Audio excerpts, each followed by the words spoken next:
I am headed to your place right now, and I'm about to drop a pot of gold right on your doorstep. You better answer the door because I'm on my way. Let's go.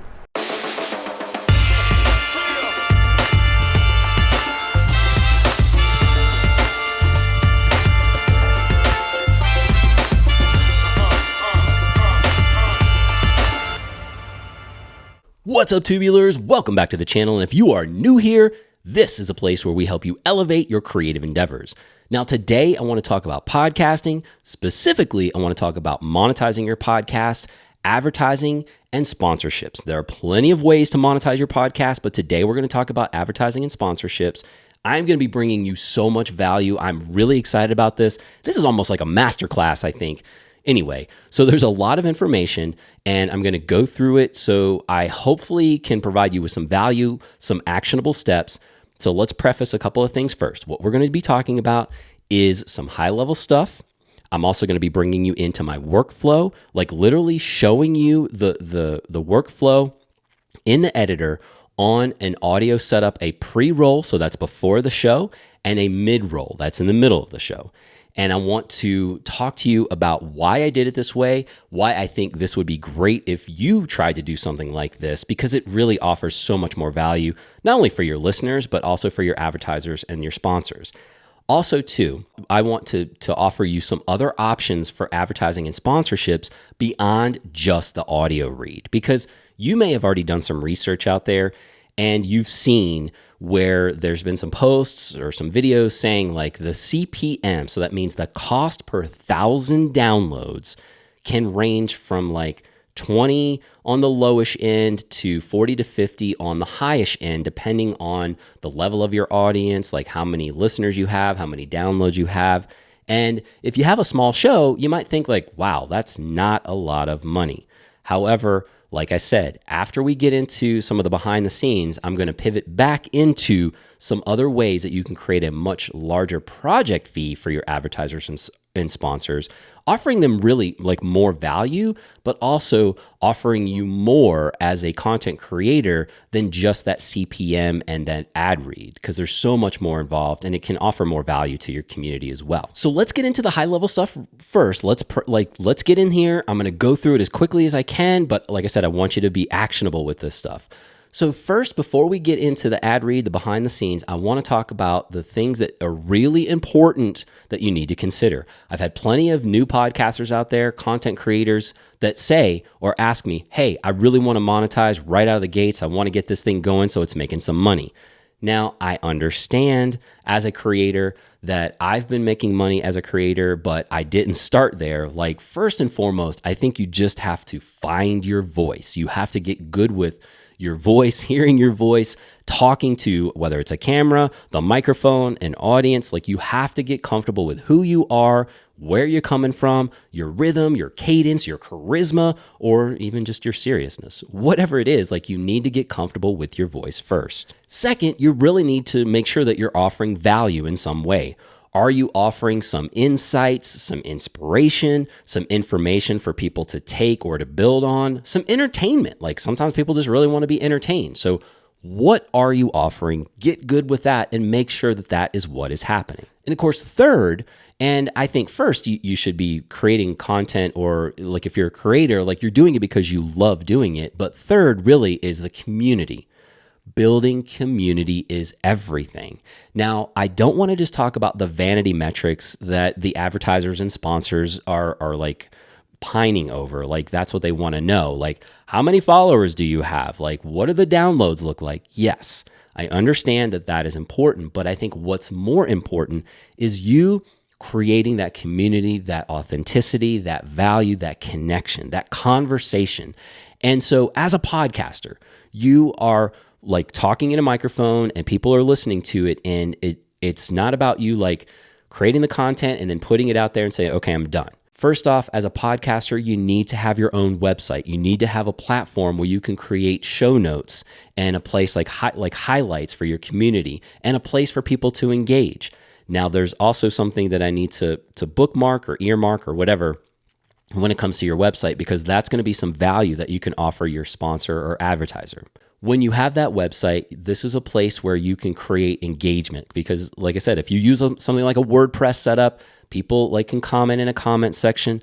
Also, too, using a social media platform like Twitter or Instagram, YouTube, if you have a video component, some other social platform where you can engage with people. Because this is another way for you to say to the potential sponsor, like, hey, yes, these are the downloads, but also look here because this is where we're also creating more engagement. Like maybe you've got a Facebook, like a public community, a Facebook group. So let them know, hey, it's more than just the podcast here. There's so much to this community. Now, of course, you need a podcast host to get this information. So fifth, you need the data, you need the analytics. And so a place like Libsyn or Podbean or Blueberry, I'll link some below.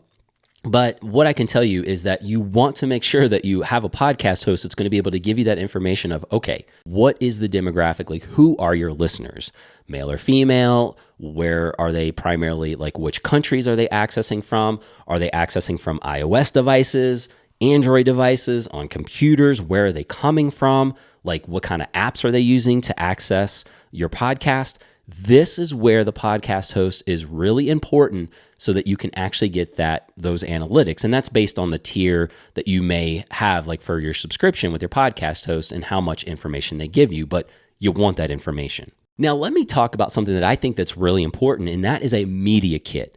And what a media kit is it's a summary of your show and all of the things about it that can offer an advertiser just sort of a quick read on why they could be advertising or should be advertising with your show. Your media kit, and I don't think something static like a PDF form or something that's very static that doesn't move and that's not organic.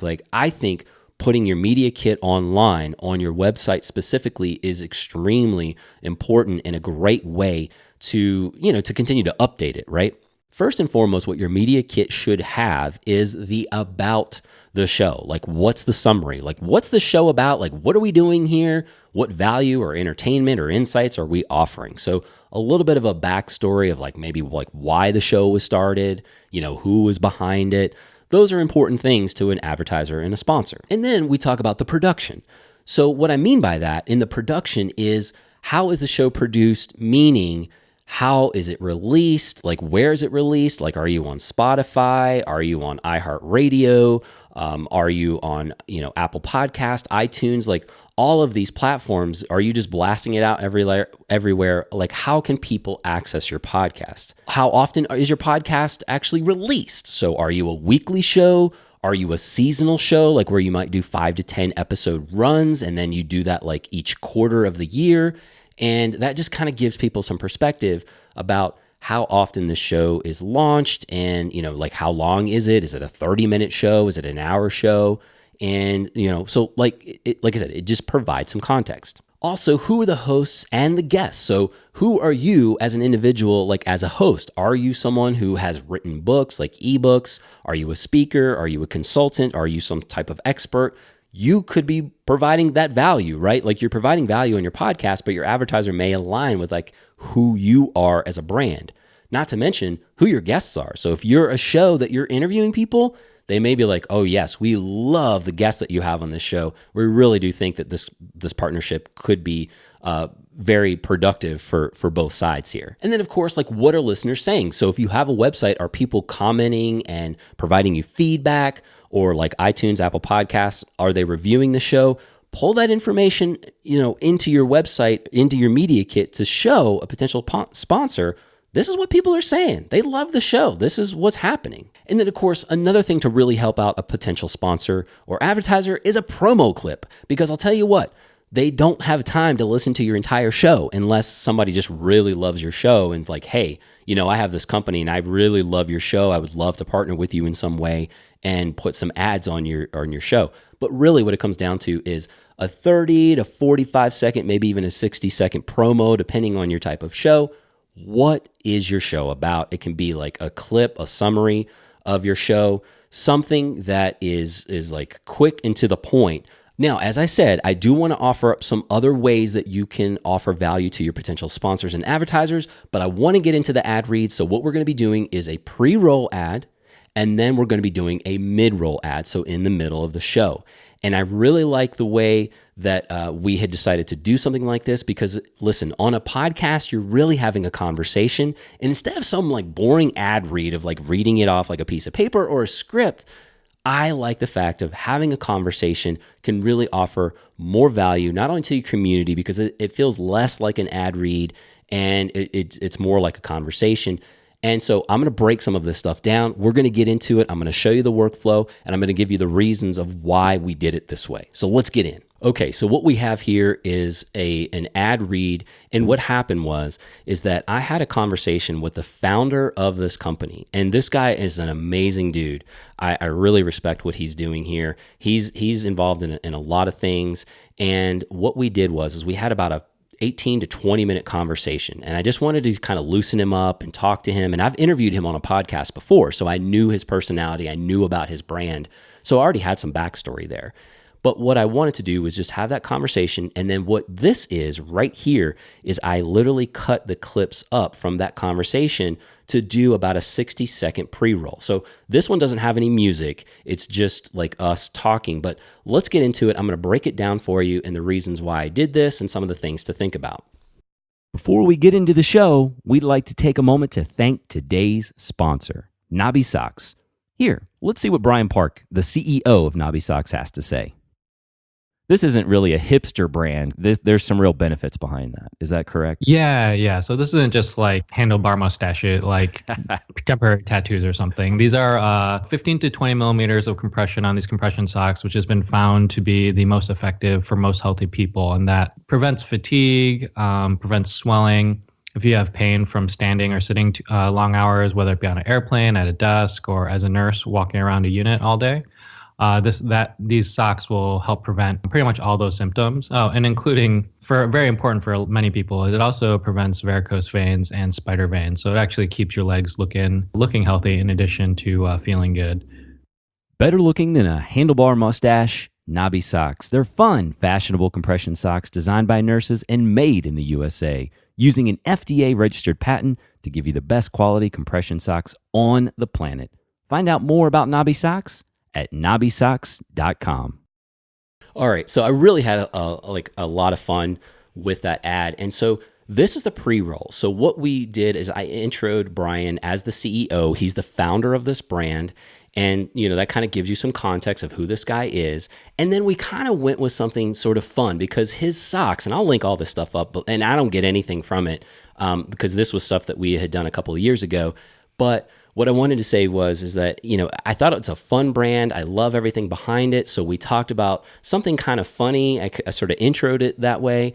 And then he, the founder, offered some value into like what these socks do for people. What's the deal about these socks? So like we kind of get into the context of that. And then, I end with something kind of funny, something sort of entertaining, comical. It's just my personality. And then making sure like people know where to find the brand, so reading out the website or the social platforms, whatever it is. And then you'll see in this workflow here that this is how I kind of cut things because the conversation went on. I had to cut certain things. There was some dead space and just some things that just had to come out and just to clean it up. But this is like the raw behind the scenes of that audio. So let's actually get into a mid-roll that has music in it and like it's a little bit longer, but it just sort of offers like more value, more entertainment, more kind of context because this is the bumper at the beginning. So what happens in the middle?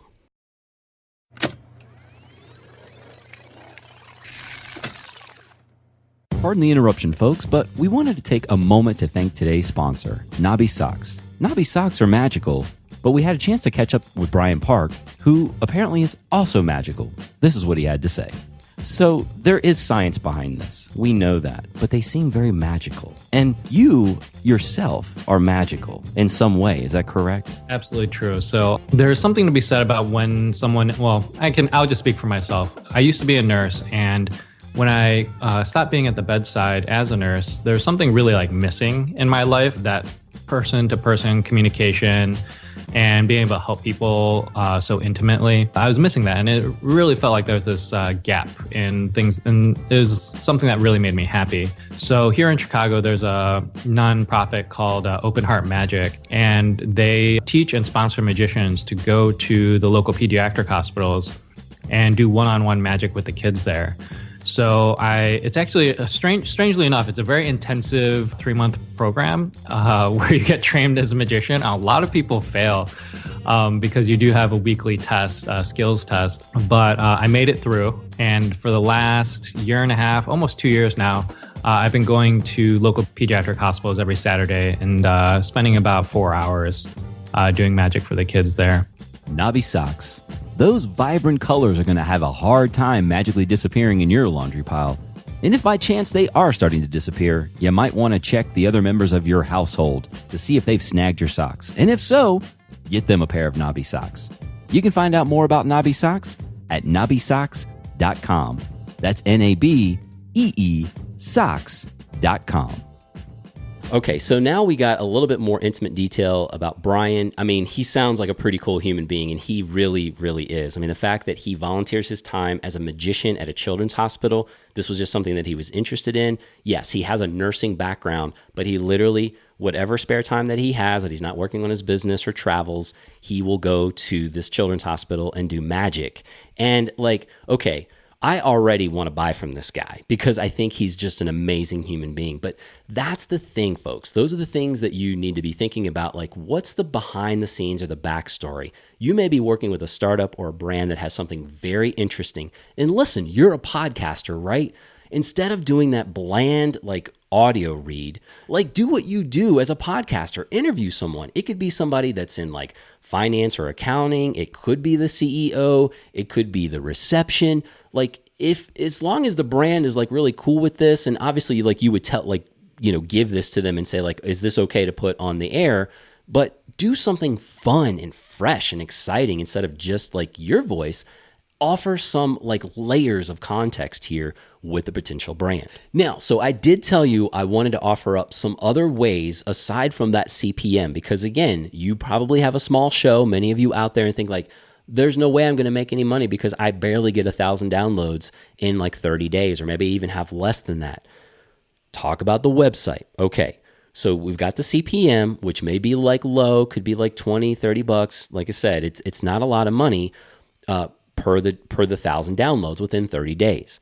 So with the website, you could offer the potential sponsor, the advertiser, like, okay, if you have logos or banner ads, you know, like you can put those in your show notes. So like if they have some kind of context that they want to offer, like even more value to your community, what you could do is say like, okay, well, we'll feature your banner within the show notes on that particular episode. And that'll just live there, you know, in perpetuity. So not only will that podcast exist, we hope, for many, many years to come beyond the 30 days of like that 1,000 download that they're kind of counting, but it'll like last on those show notes. It'll be searchable. You can even say this show was sponsored by and give them like a link back to their platform. So that's another way to offer some value.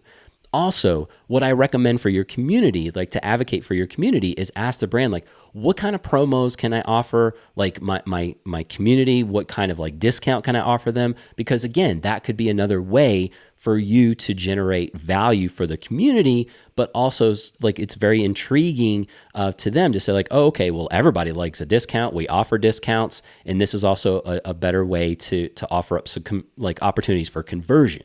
So a promo code or some special link would be very helpful to offer your community some type of discount, some additional value that someone that just happens on their website, that's an amazing way to do that. And to segue into that, to pivot into that and build on that, what about an affiliate link with those sales, right? So if you are bringing sales to them, then you could say like, okay, well, here's what the cost per, you know, the CPM is per 1,000 download. Okay, that might be a low number. And maybe even like advertising, like the ads, like the banner ads on the website, maybe that's a little bit on the lower side. But what about if they offered you the opportunity to do an affiliate? So you say to them, okay, well, we'll come in like low here, like this is the value we're going to be bringing you, you know, with this kind of project. But in return, we'd love to have the opportunity to have like affiliate links so that the people that buy from you, whether it's a service or a product, like if we refer them and they actually execute on a sale, then we get a small commission. They don't pay any more, right? They don't pay any more. It's kind of like affiliate links with Amazon within like the YouTube videos and things like that that I've done here. You don't pay any more. However, if you get those referrals, like those commissions on those sales, that on the back end could be so much more than that simple CPM and even those banner ads. And then that can actually extend beyond your website. Those are things that you could potentially like. So for Brian's brand, Knobby Socks, what we ended up doing is we got some socks that we kind of pushed out to our communities. We even had some contests that we were running, and people were getting online, putting the socks on, and then taking photos of their socks at like wherever they were. And then they were tagging Knobby Socks, they were tagging our brand. And so like that's another way that you can kind of show that engagement. So is it a product or something that people can actually use that's a little bit like it's easy, like it's tangible, that they like are showing like, hey, I got this from like such and such show, thank you so much. And like they're tagging you, they're tagging the brand. Again, this is just another way beyond the website, but on social that you're actually showing that connection, that engagement, that conversation that's happening. All right, folks, there is so much here to unpack. I wanted to give you so much here, and I know this was a long video. Thank you so much for sticking it out with me. And I just wanted to be able to make sure that you can take this and take some action. Get your voice, find your value, build your community, do all of those high-level things first. Enjoy what you do, like being a creator. And then the monetization will come. It will. Just be patient. So as always, go out there and do things that matter. Keep rocking faces. I really appreciate you tuning in. I enjoy this community over here. Be sure to subscribe and share and hit me up in the comments for questions or feedback. Thanks so much for tuning in on this one, and I will catch you on the very next one.